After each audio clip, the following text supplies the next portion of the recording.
Hello students, welcome to life at AMU. इस video में हम बात करेंगे जैसे CU/CT के लिए बच्चे प्रिपेयर कर रहे हैं और आपको पता है बहुत ज़्यादा कंपटीशन हो गया है CU/CT में। इतनी सारी यूनिवर्सिटीज़ हो गई हैं जो इंडिया की टॉप यूनिवर्सिटीज़ हैं, सेंट्रल यूनिवर्सिटीज़ हैं, वो पार्टिसिपेट करने वाली हैं। तो आपको जब एग्ज़ाम देना है तो ऑब्वियसली जो बड़ी यूनिवर्सिटीज़ में आना चाहता है तो सभी पढ़ने वाले भी बच्चे होंगे, मेहनत करने वाले बच्चे होंगे, और मेहनत करने वाले भी नहीं होंगे तो मेहनत करेंगे इस एग्जाम में क्योंकि उन्हें क्लियर करना है। अब अगर आपको नहीं पता कैसे क्लियर करना है, क्या स्ट्रेटेजी लेके चलनी है, कैसे आपको पढ़ना है, तो उसके लिए मैं हूँ। पढ़ने के लिए सिर्फ आप हैं, तो पढ़ाई सिर्फ आप ही कर सकते हैं, आपके अलावा कोई नहीं करेगा। गाइडेंस ऑब्वियसली कोई भी कर सकता है, तो मैं आपको गाइड करूँगा। सभी पॉइंट्स को मैं 5 पॉइंट बताऊँगा इस वीडियो में। 5 पॉइंट्स पे आपको फोकस करना है। अगर ये फोकस करके आप चल गए तो आपको, मुझे नहीं लगता कि कोई आपका एग्जाम रोकेगा। हायर रैंक आने पर भी आपकी कोई हायर रैंक आने के लिए भी नहीं रोक सकता, क्योंकि इसमें रैंक वाइज आपको कॉलेजेस मिलेंगे, यूनिवर्सिटीज मिलेंगी, तो ऑब्वियसली आपको टॉप रैंक में रहना है अगर टॉप यूनिवर्सिटी चाहिए। बाकी यूनिवर्सिटीज तो ऑब्वियसली नीचे वाली भी मिल जाएंगी, बहुत आसानी से इसमें एडमिशन होने के चांस रहेंगे, मैं बता रहा हूँ आपको। क्योंकि जो कम रैंक वाली यूनिवर्सिटीज़ हैं उनमें कम बच्चे लेंगे, ऑब्वियसली सीट लेफ्ट होंगी। तो चलिए हम बात शुरू करते हैं, और फालतू नहीं, काम की बात थी ऑब्वियसली। तो सबसे पहला पॉइंट जो मैं मानता हूँ, हमेशा आपको अगर किसी भी टेस्ट की, एग्जाम की, कंपटीशन या किसी भी चीज़ की आपको तैयारी करनी है तो आपको सबसे पहले उसका क्या करना पड़ता है, सिलेबस देखना पड़ता है। सिलेबस ऑब्वियसली पहला स्टेप है, फर्स्ट चीज़ है। अगर आपको सिलेबस ही नहीं पता होगा, क्या पढ़ना है, एग्जाम है, क्या पढ़ना है, क्या आएगा, यही नहीं पता क्या आने वाला है, तो कुछ नहीं कर सकते आप एग्जाम में। आप क्या, कोई नहीं कुछ कर सकता ऐसे ही।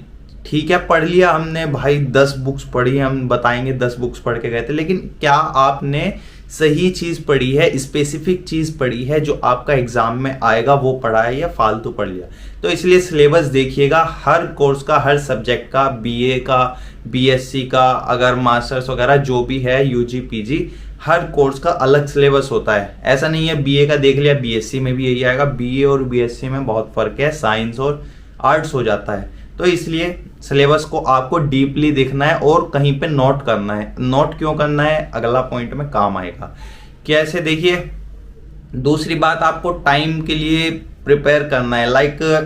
टाइम कैसे, टाइम आपका, एक तो देखिए टाइम मेरा जो मतलब है, मैं इसे 2 पॉइंट अलग नहीं लेके चल रहा हूँ, एक ही पॉइंट में।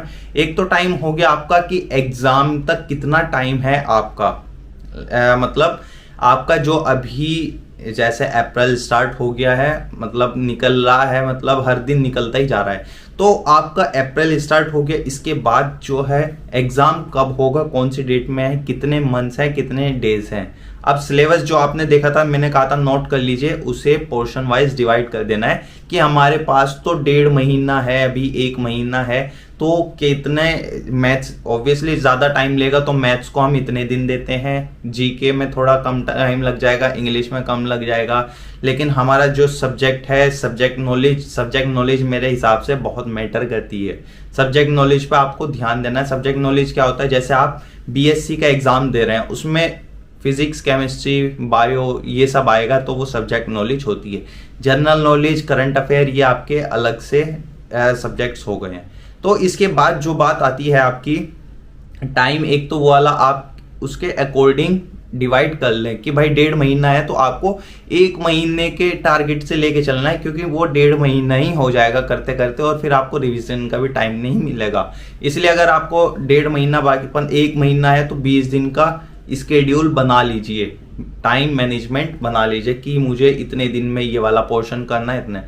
तो ये ज़रूरी है। आपको लग रहा होगा कि ये तो मैं भी सोच सकता, लेकिन करना है ये चीज़। इसके बाद जो आता है फोकस, आपको स्कोरिंग सब्जेक्ट पे करना है। स्कोरिंग सब्जेक्ट कौन सा होता है, जैसे आपका 100 मार्क्स का पेपर आ रहा है, वैसे 70 पोर्शन वाइज है आपके, 70 में से 60 आएंगे इस तरह से। लेकिन मैं एग्जाम्पल दे रहा हूँ, 100 मार्क्स का अगर आपका पेपर है, इसमें से आपका 30 मार्क्स आ रहे हैं सब्जेक्ट का, या करंट अफेयर्स आ रहा है। सबसे ज़्यादा पोर्शन कौन से सब्जेक्ट का आ रहा है सबसे ज़्यादा मार्क्स, उस पर आपको फोकस बहुत ज़्यादा करना है। और एक और बात मैं बताना चाहता हूँ, जैसे मैथ्स है, मैथ्स में आपको ज़्यादा टाइम लग रहा है प्रिपेयर करने में ऑब्वियसली, और एग्जाम में भी टाइम लगता है। ये दोनों पॉइंट में ले लीजिए, मतलब एग्जाम में होंगे अगर आप, या फिर अभी प्रिपरेशन कर रहे हैं, जिस पोर्शन में आपको ज़्यादा टाइम लग रहा है उसे भी होल्ड कीजिए। बाकी जो आसानी से जल्दी कर पा रहे हैं, अभी आप 30 मार्क्स के सब्जेक्ट्स के चक्कर में 70 मार्क्स का आपने छोड़ दिया। मतलब 30 का तो आपने प्रिपेयर कर लिया, हाँ भाई हार्ड सब्जेक्ट होता है मैथ्स है या फिर जो भी है आपका, केमिस्ट्री है या फिजिक्स है, मैंने ये कवर कर लिया आप सोच रहे हैं। लेकिन क्या हुआ, उस 30 मार्क्स के चक्कर में 70 मार्क्स आपका पीछे रह गया, वो आपका बिल्कुल प्रिपेयर नहीं हुआ तो मतलब आप सोच रहे थे कि 70 का तो थोड़ा बहुत मुझे आता ही है, उसे थोड़े बहुत को पूरा पक्का कर लीजिए ना 70 को, तो 30 से ज़्यादा तो 70 है ना, तो इसलिए उस पर ज़्यादा फोकस कीजिए। जो कम मार्क्स का उसे देख लेना बाद में, मतलब कम मार्क्स मतलब जिसमें टाइम लगेगा उसे बाद में देख लिए। करना सब कुछ है, लेकिन सबसे पहले जो मैंने बताया ना वो स्ट्रेटेजी लेके चलनी है। और जो आपको नहीं आता उसे थोड़ा बाद में करिए, जो आता है पहले उसे कंफर्म कर लीजिए। अब ये है जो नहीं आता उसे तो कर लिया, टाइम ले लिया, वहाँ पे आप करके भी आ गए। लेकिन जो आता था थोड़ा बहुत, लेकिन उसमें कंफ्यूज हो गए एग्जाम में ऑप्शंस देखकर, वो भी गलत करके आ गए। तो इसलिए जो नहीं आता उसमें थोड़ा कम टाइम लगेगा, इसलिए उसे कंफर्म पूरा अच्छे से कर लीजिए सब्जेक्ट को। इसके बाद आपका जो आता है टाइम टेबल मैंने आपको बताया है, आपको मैनेजमेंट लेके चलना है, मैंने पहले ही क्लियर कर दिया। तो उसमें आपको सब्जेक्ट्स अच्छे से लेके चलना है कि मुझे इस टाइम से इस टाइम पढ़ना ही पढ़ना है। डिस्ट्रैक्शन बिल्कुल दूर कर दीजिए। अगर 1-2 महीना मैं बता रहा हूँ, 1-2 महीना पढ़ लिया बहुत ज़्यादा है, मतलब 1-2 महीने में मुझे लगता है CUCET कोई बड़ी बात नहीं है अच्छी रैंक लाने के लिए आपके। अगर 1-2 महीना बहुत अच्छे से पढ़ लिया, मतलब आप अपनी लाइफ बनाने के लिए, अच्छी यूनिवर्सिटी पाने के लिए, ड्रीम यूनिवर्सिटीज़ पाने के लिए 1-2 महीना तो पढ़ ही सकते हैं। फिर बाद में बैचलर मास्टर्स में मज़े ही करने हैं, मैं सही बता रहा हूँ। ठीक हो जाएगा वो तो, डिग्री तो हो ही जाती है, लेकिन एडमिशन होना बहुत बड़ी बात है। तो एडमिशन ले लीजिए पहले, सबसे बड़ी बात है। इसके बाद एक जो 5th पॉइंट है, मे बी बच्चे पूरी वीडियो नहीं देखते, जल्दी बंद कर देते हैं कि मज़ा नहीं आ रहा, लेकिन 5th पॉइंट सबसे इम्पोर्टेंट पॉइंट है और बहुत मतलब मैं मानता हूँ अच्छा पॉइंट है।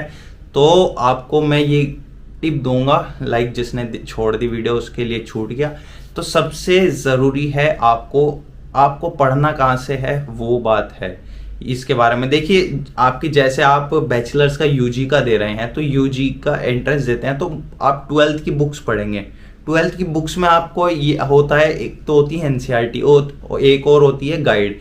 आपने देखा होगा NCERT में भी कुछ MCQ क्वेश्चन होते हैं, लेकिन उसमें कुछ होते हैं, लेकिन गाइड्स जो होती हैं उसमें स्टार्टिंग में लास्ट में बहुत सारे MCQs क्वेश्चन दिए होते हैं। मतलब बहुत सारी गाइड्स में आप देखेंगे, या फिर अगर नहीं है तो आप पता है PDF डाउनलोड कीजिए, गूगल से आ जाएंगी, बहुत सारी PDFs आ जाएंगी आपके। जैसे सोशल साइंस का करना है या फिर आपका केमिस्ट्री का करना है, chemistry class 12th MCQ from NCERT, इस तरह से करके आप डाउनलोड कीजिए PDF डाउनलोड करेंगे। अब मैं बताऊं ये करना क्यों है। देखिए जो बात है, आपका जब पेपर बनता है NCERT से बनता है, मैं सीधा बता रहा हूँ, NCERT के बाहर से कुछ नहीं आएगा आपका, NCERT से ही पेपर बनता है। NCERT से जब पेपर बन गया आपका, तो बात क्या है, NCERT में जितना चैप्टर है इतना ही तो पूछेंगे ना, उसमें से जो वो गाइड में MCQ दिए होते हैं वो इतने MCQ बनाते हैं जितने उस चैप्टर से निकलकर इसमें MCQ बन पाए, इतने बना लेते हैं।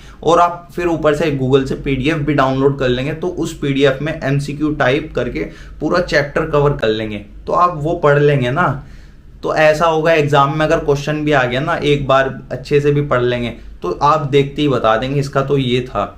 अगर याद नहीं आएगा तो ऑप्शन देखते ही एकदम बता देंगे।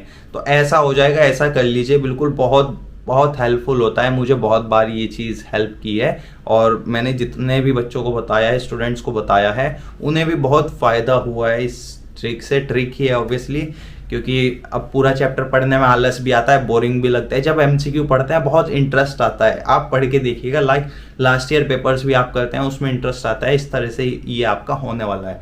तो यहाँ पर वीडियो एंड करते हैं। लाइक मैंने इतनी इंपॉर्टेंट बातें बताई हैं आपको, बस आपको फॉलो करना है। ये जो मैंने बताया ना, फॉलो कर लीजिए, कुछ बड़ी बात नहीं है एंट्रेंस क्लियर करना। और वीडियो लाइक कर देना, ऑब्वियसली लाइक करेंगे तो नहीं वीडियो देखिए। और सब्सक्राइब सभी को करना है, सभी लोग सब्सक्राइब करके जाएंगे। बाकी अगर कोई पर्सनल क्वेरी है, कुछ भी है, तो इंस्टाग्राम आईडी में दे के रखता हूँ, उसे जाके सैयद फजील के नाम से इंस्टाग्राम पे फॉलो कर लीजिए, वहाँ पे मैसेज भी कर सकते हैं और कमेंट कर दीजिए अगर कोई वीडियो चाहिए वीडियो देखने के लिए। Thank you.